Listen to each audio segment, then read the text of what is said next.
চীনে বারবারন্তের মাঝেই এবার দেশের প্রথম এইচএমপিভি আক্রান্তের সন্ধান মিলল। বেঙ্গালুরুর বেসরকারি হাসপাতালে আক্রান্ত 2 শিশু, গুজরাটে আক্রান্ত 1 শিশু, খোদ কলকাতা শহরেও আক্রান্ত এক 5.5 মাসের শিশু। তবে কেন্দ্রীয় স্বাস্থ্য মন্ত্রকের স্পষ্ট জানিয়ে দিয়েছে এই এইচএমপিভি ভাইরাসের প্রজাতির সঙ্গে চীনা ভাইরাসের কোনো যোগ নেই, তাই অযথা আতঙ্কের কোনো কারণ নেই।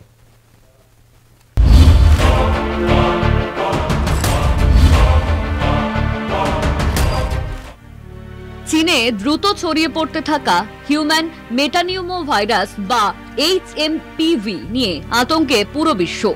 সেই এইচএমপিভি ভাইরাস কি এবার ভারতে? বেঙ্গালুরুর বেসরকারি হাসপাতাল ব্যাপটিস্ট হাসপাতালে এইচএমপিভি ভাইরাসের সন্ধান মিলল। আক্রান্ত 2 শিশু, 8 মাস ও 3 মাসের 2 শিশুর শরীরে এই ভাইরাসের সন্ধান মিলল। দেশের প্রথম এইচএমপিভি আক্রান্তের সন্ধানের খবরটি নিশ্চিত করেছে কর্ণাটক স্বাস্থ্য দপ্তর। হাসপাতাল কর্তৃপক্ষ জানায় 3 মাসের শিশুটি পুরোপুরি সুস্থ, তাকে হাসপাতাল থেকে ছেড়ে দেওয়া হয়েছে এবং 8 মাসের শিশুটির চিকিৎসা চলছে। তবে কেন্দ্রীয় স্বাস্থ্য মন্ত্রক স্পষ্ট জানিয়ে দিয়েছে, কেন্দ্রীয় স্বাস্থ্য মন্ত্রকের বিবৃতি, এইচএমপিভি ভারত সহ বিশ্বজুড়েই রয়েছে। শিশুর বিদেশে ভ্রমণের কোনো রেকর্ড নেই। এই এইচএমপিভি ভাইরাসের প্রজাতির সঙ্গে চীনা ভাইরাসের কোনো যোগ নেই। চীনের পরিস্থিতির উপর নজর রাখছে স্বাস্থ্য মন্ত্রণালয়। 2001 সালে প্রথম আবিষ্কার হয় হিউম্যান মেটানিউমো ভাইরাস বা এইচএমপিভি। এইচএমপিভি নতুন কিছু নয়, এটিকে শুধুমাত্র শীতকালীন সংক্রমণ বলেই ব্যাখ্যা করছে চীন। মূলত 11 বছরের কম বয়সীদের মধ্যেই এই ভাইরাসের হদিশ মিলছে। যে কোনো ছোট বাচ্চার যখন একটা রেসপিরেটরি ট্র্যাক্ট ভাইরাস ইনফেকশন হয়, ওদের যেহেতু রেসপিরেটরি ট্রি-গুলো খুব ছোট কিংবা কিছু জেনেটিক কারণে এটা একটু সিরিয়াস হিসেবে দেখা দিতে পারে। তার মানে এই নয় সমস্ত মেটানিউমো ভাইরাসই খুব সিরিয়াস হয়ে দেখা দেবে। যেমন করে ধরুন কোভিডের সময়ও প্রচুর বাচ্চার কোভিড হয়েছে, কিন্তু সেটা কখনো সিরিয়াস হয়ে দেখা দেয়নি, কখনো কখনো কারো হয়েছে। তো সেটা তো সব অসুখেই ওরকম হয়, এটা নিয়ে এখনই আতঙ্কিত হওয়ার কিছু নেই।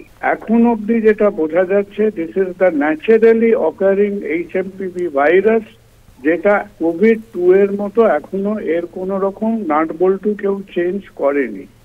সেই অবস্থায় এটা প্রথমত অজানা নয়, আমাদের কাছে খুব পরিচিত ভাইরাস। প্রত্যেকেরই বেশ কয়েকবার এই ধরনের ভাইরাল ইনফেকশন হয়েছে। জ্বর, সর্দি, কাশি হবে, কয়েকদিন থাকবে, চলে যাবে। সাবধান থাকতে হবে যদি আমার কাছাকাছি লোকেদের সংক্রমণটা না হয়। এটা মারাত্মক নয়। চীনে এই ভাইরাসের আতঙ্ক বাড়াচ্ছে অসমর্থিত সূত্রের কিছু ভাইরাল ভিডিও। সেই ভিডিও সত্য মিথ্যা কিনা তা নিশ্চিত হয়নি, কিন্তু এরই মধ্যে ভারতে এইচএমপিভির এই আক্রান্তের ঘটনা যথেষ্ট উদ্বেগ বাড়াচ্ছে। বিশেষজ্ঞরা জানিয়েছেন অযথা আতঙ্কিত হওয়ার কোনো কারণ নেই।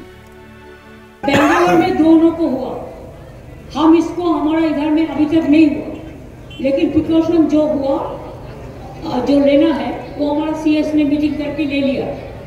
तो इसके लिए आपको आतंक चढ़ाने का कोई जरूरत नहीं है।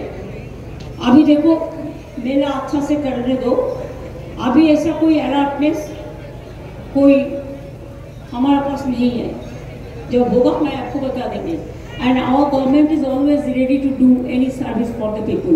COVID we fought, you know, कैसे कोविड को टाइम में हम लोगों ने किया है। हम जो भी अगर कुछ होगा, हमारा कोई गाइडलाइंस आएगा तो हम जरूर देखेंगे। कोलकाता टीवी।